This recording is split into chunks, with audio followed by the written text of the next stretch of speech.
അപ്പോൾ ഞാൻ നിൽക്കുന്ന എവിടെയെന്ന് വെച്ചാൽ ഗ്രീൻ ഫോറസ്റ്റ് വയ്യാങ്കര, അത് താമരക്കുളം, നമ്മുടെ താമരക്കുളത്താണ്.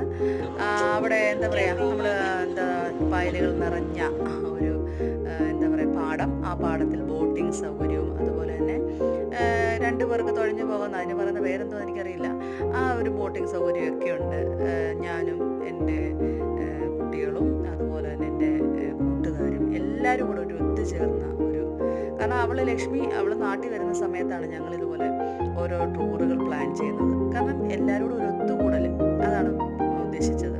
വളരെ ഒരു എന്താ പറയുക ശാന്തമായ, എല്ലാവരും ഒരുപാട് പേരിപ്പോൾ ഈ വെക്കേഷൻ ടൈം ആയതുകൊണ്ട് ഒരുപാട് പേര് അവിടെ വരുന്നുണ്ട് എൻജോയ് ചെയ്യാൻ വേണ്ടി, ഫാമിലി ആയിട്ടും കപ്പിൾസായിട്ടും അങ്ങനെ ഒരുപാട് പേര് അവിടെ എൻജോയ് ചെയ്യാൻ വരുന്നുണ്ട്. അപ്പോൾ ഞങ്ങൾ അവിടെ നിന്നൊക്കെ ഫോട്ടോ എടുത്തു. പക്ഷേ എനിക്കാണെങ്കിൽ ഈ പബ്ലിക് പ്ലേസിൽ നിന്ന് ഫോട്ടോ എടുക്കാനൊക്കെ ഭയങ്കര, വീഡിയോ പിടിക്കാനൊക്കെ ഭയങ്കര മടിയാണ്. അപ്പോൾ